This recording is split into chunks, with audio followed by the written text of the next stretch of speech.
The federal court today allowed lawyer Muhammad Shafi Abdullah's objection on Anwar Ibrahim's appeal to recall Superintendent Jude Blasius Pereira. In a 4-3 majority decision today, the federal court reversed a Court of Appeal decision and ruled that a Muslim child conceived out of wedlock cannot bear their father's name. The federal court in Putrajaya has upheld the conviction and death sentence of a former tow truck driver for the murder of Arab Malaysian Bank or M-Bank founder Hussein Ahmad Najadi in 2013. Hi and very good day. I'm your travel lecturer, Manoj Sharifa. My name is Kishan Kumar, Anna Lalaki Ilan with matrix number 066759. In this video, I will present about the establishment and jurisdiction of federal court in Malaysia. So, how is federal court established? In 1994, the Parliament amended the federal constitution and authorized the reorganization of Malaysia's court system.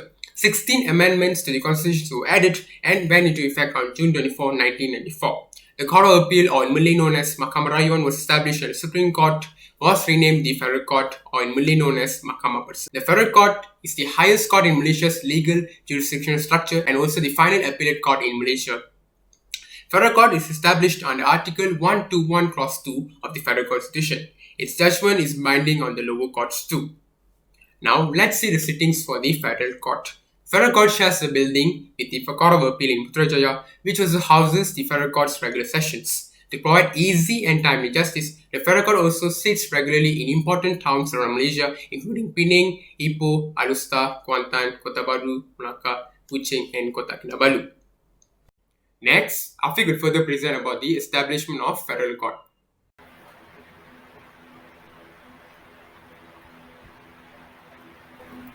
Assalamualaikum and hello everyone. My name is Nik Muhammad Afiq and I will briefly talk on the Privy Council in the establishment of the Federal Court. Do stay tuned. Prior to 1985, the Privy Council was the final court of appeal for Malaysia. It was abolished and replaced with the Supreme Court under Act A 566, which came into force on 1st of January 1985. The Supreme Court served as the highest court of appeal until Court of Appeal, or Mahkamah Rayuan, was established in 1994. Good day to Dr. Sharifa and everyone who's watching this video. My name is Martin Luke, anak laki Michael Benedict, matrix number 065808. I'm going to talk about the establishment of the Federal Court, particularly its composition. The Federal Court consists of a president styled as the Chief Justice, one president of the Court of Appeal, the two chief judges of the High Courts in Malaya and Sabah and Sarawak, 4 but not exceeding 11 other judges and additional judges appointed by Yang di-Pertuan Agong on advice of Chief Justice among those who has held high judicial office. In Section 74 and 77 Court Judicature Act states that cases should be heard by panel of 3 judges or more of uneven number. Decisions are reached based on majority view. In the case of Gurbachan Singh and Velasamy, which held in the year 2012, that minimum number must be 3 judges, and if not, hearing becomes void. However, in the case of Arul Pragasan against public prosecutor, the panel of 7 judges are appointed for high-impact cases, difficult and important question of law, which of great public interest involve. Now, let's move on to the jurisdiction of Federal Court. There are mainly 4 types of jurisdiction for Federal Court, which is original, appellate, referral, and advisory jurisdiction. In original jurisdiction, which has been laid down in Article 128 Clause 1 of the Federal Constitution, where it provides that the Federal Court may have the jurisdiction to determine any issue of law which is invalid, either law made by Parliament or by the legislature of a state, on the ground that it makes provision without power to do so. And the Federal Court also has jurisdiction to determine any disputes on any other issue between the states or between the Federation and any state. And the Federal Court exercises its original jurisdiction, the case is being heard for the first time. Such case may be any issue regarding the validity of the legislation made outside the power of the legislative body or any disputes between the states and the government or between the states. Next is the appellate jurisdiction. Based on Article 128 Clause 3 of the Federal Constitution, the Federal Court may determine appeals from the Court of Appeal, the High Court or any judge thereof. The specific provisions are being laid down in the Court of Judicature Act 1964 for civil matters pursuant to Section 96 of Court of Judicature Act 1964, where an appeal may be made to the Federal Court with the leave of Federal Court. Section 100 of Court of Judicature Act 1964 provided that the Federal Court has the power to order a new trial that had been tried by the High Court in the exercise of its original or appellate jurisdiction. However, it is stated that the Federal Court cannot order a new trial if there was a wrong admission of evidence unless in the opinion of the Federal Court where some substantial wrong or miscarriage of justice had occurred. For criminal matters, Section 87 of Court of Judicature Act 1964 provided that the Federal Court shall have jurisdiction to hear and determine any appeal from the Court of Appeal. If the ground of appeal do not raise any question of law and the evidence is sufficient to support the conviction, the appeal may be summarily rejected by an order under the hand of the Chief Justice and dismiss such an appeal. Thirdly is the referral jurisdiction. Referral jurisdiction is stated in Article 128 Clause 2 of the Federal Constitution.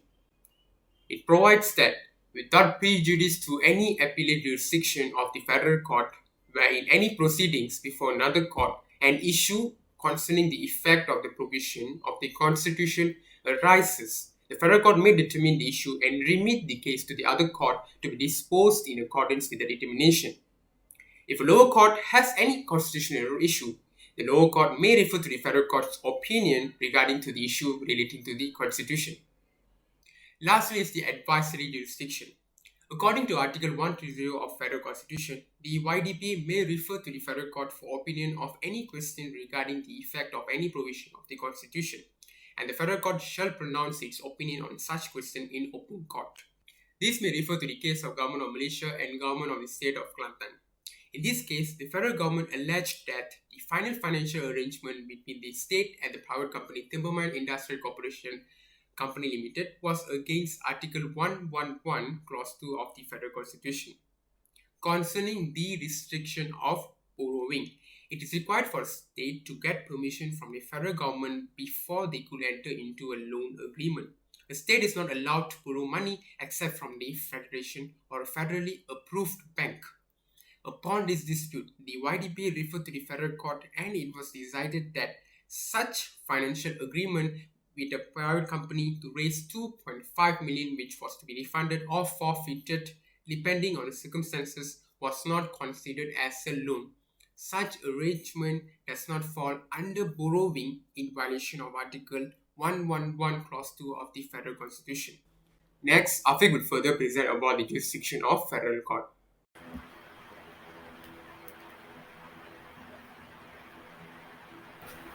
Welcome back, everyone. For the jurisdiction, I will be talking on criminals appeal.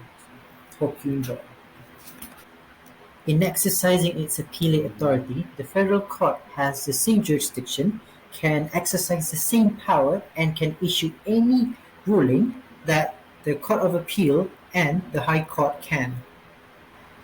When an acquittal is contested, the Federal Court may, under the Section 88 of the Courts of Judicature Act 1964 Act 91, issues an arrest order or hold or release the accused until the appeal.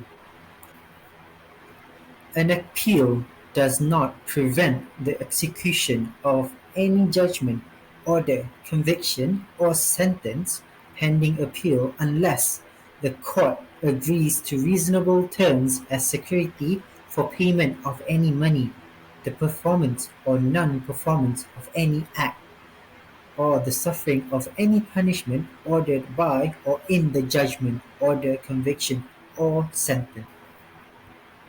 In the case of a conviction leading to a death sentence, in any case the punishment shall not be carried out until the expiration of the time limit for filing an appeal or any extension of time granted, and if notice is supplied. The sentence shall not be carried out until the appeal is determined. The jurisdiction or the power of Federal Court can can be seen in the aspect of hearing, additional evidence, leave to appeal, and the judgment. At the hearing of an appeal, the federal court shall hear the appellant or his advocate, and if the court consider it to be appropriate, the respondent or his advocate may hear the appellant or his advocate in reply.